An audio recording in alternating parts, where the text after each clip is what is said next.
আমাদের শিক্ষা ব্যবস্থাটা কর্মমুখী শিক্ষা ব্যবস্থা হওয়া প্রয়োজন এবং চাকরির ক্ষেত্রেও এই কর্মমুখী শিক্ষার ভিত্তিতে পরীক্ষা হওয়া প্রয়োজন। কিন্তু আমাদের দেশে চাকরির ক্ষেত্রে সাধারণ জ্ঞান, বাংলাদেশ আন্তর্জাতিক, গণিত, বাংলা সাহিত্য গ্রামার, ইংরেজি সাহিত্য গ্রামার থেকে কোশ্চেন আসে, আইসিটি থেকে কোশ্চেন আসে। এখন আমার কাছে মনে হয় যে এইগুলো থেকে কোশ্চেন আসে, আইসিটি থেকে কোশ্চেন আসে ঠিক আছে, কিন্তু বাদবাকিগুলো থেকে কোশ্চেন আসাটা এটা এটা বাদ দেওয়া উচিত। কারণ ছোটোবেলা থেকে যা পড়ে আসছি আবার কেন এটার উপর পরীক্ষা হবে? অন্তত এগুলো তো চাকরির ক্ষেত্রে তেমন কোনো কাজেই আসে না বা কোনো মানে প্রয়োজনে লাগে না। তাহলে এটা কেন আছে কি যে আবার পরীক্ষায় এগুলো আসবে? যা যা প্রয়োজনে আসে না তা কেন আসবে? আমরা এটা বুঝতে পারিও যে এই মানে এগুলো আসে শুধুমাত্র ওই ক্যান্ডিডেটদেরকে বাদ দেওয়ার জন্য, চাকরি থেকে ক্যান্ডিডেটদেরকে বাদ দেওয়ার জন্য সে কি যে এই ধরনের প্রশ্নগুলো আসে। কিন্তু একটা কথা কি খেয়াল করে দেখেছেন যে এই ফালতু যে জিনিস মানে যেটা আমাদের জীবনে চাকরি জীবনে কোনো কাজেই আসে না, এটার উপরে মানুষ বছর পর বছর ধরে পড়ছে। অনেকে আবার আছে অনার্স থেকেই মানে অনার্স পড়াকালীন সময় থেকে পড়া শুরু করে, মানে এই চাকরির জন্য পড়া শুরু করে। কেউ আছে অনার্স কমপ্লিট করার পর থেকে পড়া শুরু করে, কেউ মাস্টার্স কমপ্লিট না করে পড়া শুরু করে, যে মাস্টার পরে কমপ্লিট করবে না, আগে চাকরির জন্য আগে সে চাকরি পড়াপড়ি তারা কোচিং করতে থাকে, এখানে পড়তে থাকে সেখানে পড়তে থাকে। তো তারপরে মাস্টার্স কমপ্লিট করার পর আবার তারা পড়তে থাকে, বছর পর বছর পড়তে থাকে, 32 বছর পর্যন্ত বা আরও বেশি সময় ধরে তারা পড়তে থাকে। এমন একটা জিনিসে এমন একটা বিষয়ের উপর পড়তে থাকে যা জীবনে কোনো কাজেই আসবে না। এটা কি মনে থাকবে কখনো? আপনার মনে থাকবে? আপনার জিকে বা সাধারণ জ্ঞান আপনি কতদিন মনে রাখতে পারবেন?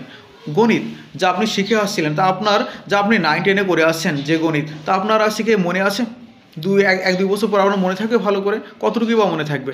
বা এইগুলো কেন চাকরির পরীক্ষায় অ্যাড করতে হবে শুধুমাত্র ক্যান্ডিডেটদেরকে বাদ দেওয়ার জন্য? কিন্তু এটা না করে যদি কিনা যে বিষয়ের উপরে চাকরিটা, সেই বিষয়ের উপরে কতটা দক্ষতা আছে কার, সেটার উপরে যদি কিনা পরীক্ষা নেওয়া হতো, তাহলে আমার যা মনে হয় যে অনেক বেশি ভালো হতো।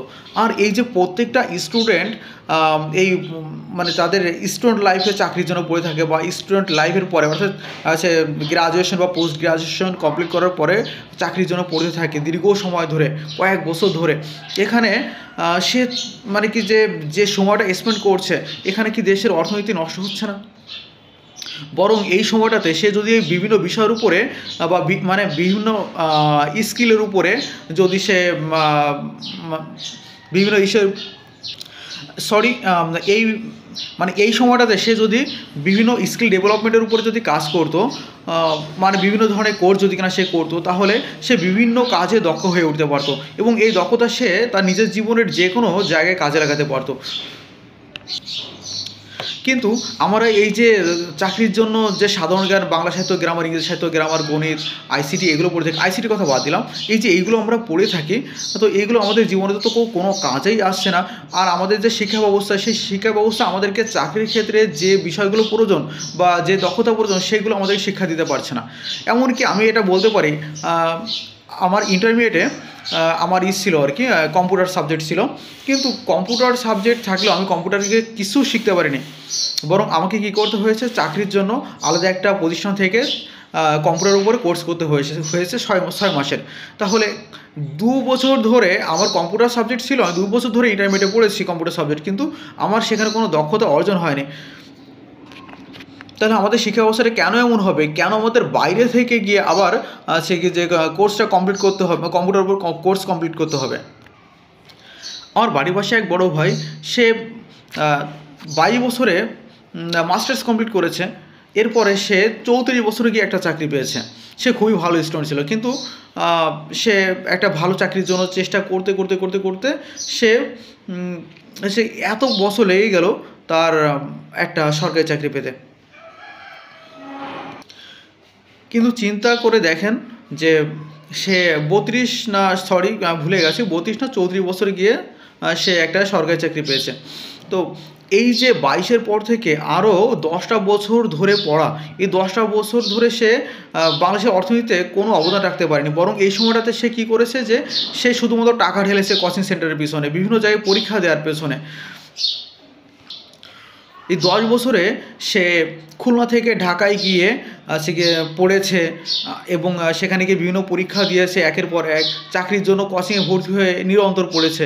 হ্যাঁ, সেখানে গিয়ে বাসা ভাড়া কত খরচ, এই 10টা বছরে সে তার কত খরচ হয়েছে চিন্তা করতে পারেন। তাহলে এখানে সে দেশের অর্থনীতিতে কোনো অবদান রাখতে পারেনি, বরং সে কী করছে, সে শুধুমাত্র খরচ করছে। কিন্তু আমাদের শিক্ষা ব্যবস্থাটা যদি কিনা কর্মমুখী হতো, সে কি এই গ্রাজুয়েশন কমপ্লিটের পরে যে কোনো একটা কাজে ঢুকে যেতে পারতো না, বা সে যে কোনো একটা চাকরি করতে পারতো না?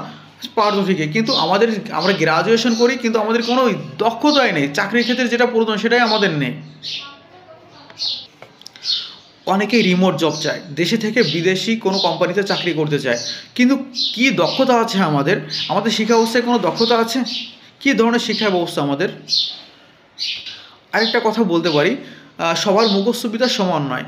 সবাই এই জিকে মানে সাধারণ জ্ঞান, তার বাংলা সাহিত্য, গ্রামার এমনভাবে মুখস্থ টুকস্থ করে সে কি বেশি দিন মাথায় রাখতে পারে না। কারো হয়তো দীর্ঘদিন মনে থাকে, কারো একটু কম সময় মনে থাকে।